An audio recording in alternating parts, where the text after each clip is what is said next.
derecho a negar. Que se rían, ya he dicho, que el que ríe de lo que desconoce está en el camino de ser idiota.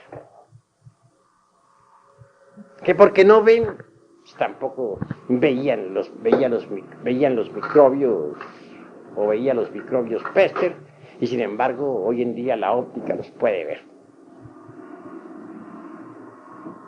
A medida que vaya transcurriendo el tiempo, la ciencia materialista irá quedando desnuda ante los nuevos descubrimientos. Cada día se hundirá más y más dentro del pozo mismo de su propia ignorancia.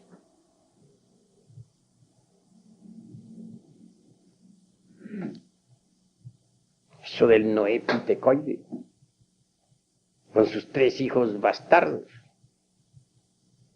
el cinocéfalo sin cola, el mono con cola, el cinocéfalo con cola, el hombre o el mono sin cola y el hombre arbóreo, pues resulta de verdad bueno como para un Molière y sus caricaturas. En verdad que no tenemos nosotros en la sangre nada de pitecoides. Hasta ahora los hechos hablan por nosotros. Mis estimables hermanos, hasta aquí mi plática de esta noche. Claro que dejo plena libertad como para que ustedes puedan hacer las preguntas que quieran hacer, siempre y cuando se hallen contenidas dentro de la misma plática que han escuchado. Maestro, ¿qué relación tiene con el asunto social sobre el abominable hombre de las nieves, con el yeso, con esta cuestión de la evolución? Bueno, ahí nos salimos completamente del tema, por lo tanto no tiene contestación esa pregunta. Es de lo que las preguntas tienen que ser dentro de lo mismo que se está enseñando, no fuera del tema. Si la ciencia materialista no puede fijar fechas sobre el origen del hombre, ¿nosotros sí podríamos fijarla aproximadamente? Claro está que sí, podemos fijarla. Obviamente, el origen del hombre está al principio de la época protoplasmática de nuestra Tierra, hace unos 350 millones de años. Eso es obvio. ¿Cómo se puede comprobar? Se están inventando aparatos para descomponer las ondas sonoras en imágenes. Y entonces físicamente 150 millones de años.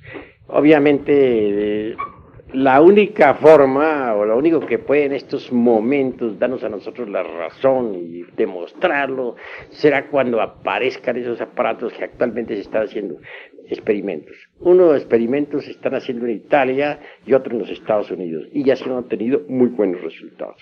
Se ha conseguido, por ejemplo, descomponer la imagen, las ondas sonoras correspondientes a Jesús de Nazaret y convertirlas en imagen. Y la imagen presentada fue muy correcta. Se sigue con esos experimentos. Claro, esto que estoy diciendo aquí no es para las pláticas, sino esa parte. Pero mientras llegue ese día, no nos queda más remedio que apelar nosotros a la intuición del Prajna Paramita, que sí nos permite investigar. Ese sentido Prajna Paramita en su grado más elevado nos permite investigar los registros akáshicos de la naturaleza. Así que, en nuestro auxilio y para demostrar a las gentes, tenemos que aguardarnos un poquito. Tenemos que aguardar sencillamente que se perfeccionen los aparatos que en Estados Unidos e Italia en este momento se están perfeccionando. La descomposición de las ondas sonoras del pasado en figuras, en imágenes. Se está ya marchando por ese camino. Antes No sería posible. Antes tenemos nosotros, si alguien quiere comprobar lo que estamos diciendo, tiene que entrar en nuestros estudios y dedicarse a desarrollar el sentido llamado intuición prana paramita. Si la desarrolla, si sigue nuestras indicaciones, por sí mismo podrá evidenciarlo. Eso es claro. ¿Hay alguna otra pregunta? Maestro, ¿a qué se refiere exactamente la Pangea? La Pangea se refiere pues a los continentes flotantes que un día estuvo Europa y América unidos y se fueron separando poco a poco a través del tiempo. Que Asia y América también que estuvieron muy cerca y luego se fueron alejando. Ya don Mario Rosso de Luna ha hablado ampliamente sobre la cuestión de los continentes flotantes. Ya sabemos que don Mario Rosso de Luna fue todo un gnóstico y todo un esoterista de verdad, ¿verdad? Sí. A ver. Maestro, ¿qué condiciones se presentaron o se necesitan para un cambio de una dimensión a otra y de una morfología a otra? Pues es claro que conforme la morfología del planeta Tierra cambia la morfología también de las criaturas. No es el antecesor legítimo humano muy semejante al antropoide, más no es un antropoide, ni nada que se le parezca. Pinta una similitud nada más de la época antigua, antes de que surgieran las actividades en el mundo propiamente físico-químico.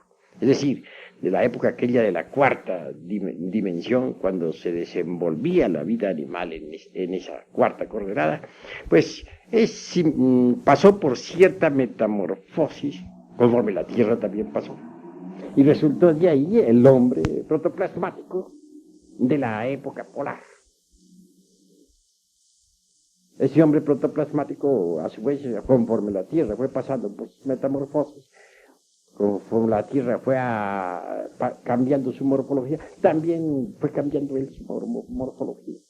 Vienen en nuestro auxilio en este momento las tribus de la Australia. Su morfología guarda mucha relación con aquella isla que parece más bien un continente. Se encuentran en un estado bastante lamentable, por cierto. ¿Hay algo más? Según la ciencia materialista, los vestigios más lejanos que encuentran es del orden de 35.000 años, los vestigios de antropóides que pueden descubrirse el hombre. Nosotros la distancia que nos marca es de 50 millones de años. Ahora bien, esos 50 millones de años corresponden a un hombre o a la etapa de evolución del hombre por diferentes millones. Bueno, hemos hablado de la época en que apareció el hombre. Hemos hablado de la Tierra protoplasmática. Hemos hablado de la época en que el primer intento de hombre pasó por una transformación de su morfología, conforme la Tierra también pasó por la misma transformación. De eso hemos hablado. Pero en cuanto a la afirmación que dices tú, de que los materialistas dicen que los datos que se tienen sobre el hombre, cuando mucho datan de unos 35.000 años, está un poco equivocado en tu concepto. Porque ellos aceptan, por ejemplo, para el Mioceno, tercera parte del Eoceno, edades que figuran entre los 15 y los 25 millones de años. Eso es aceptado oficialmente actualmente. De manera que ese concepto que tú tienes, más bien, resulta ahora extemporáneo. ¿Alguno otro tiene algo que decir? Cuando la diferencia de la ley evolutiva pasa del estado de animal al estado de hombre, tiene una especie animal. Repite la pregunta, a ver. Cuando la esencia o la ley evolutiva pasa del estado de animal al estado de hombre, tiene una especie animal. Pues hay distintas líneas por donde se puede ingresar al estado humano. Eso es obvio, no es una especie definida. Claro está que no. Hay distintas líneas por donde se ingresa al estado humano. Ahora hay que tener en cuenta también, y eso lo trataremos después en próximas pláticas, que no solamente existe la evolución, existe también la involución. Al final de cada subraza, de cualquier raza, hay involución.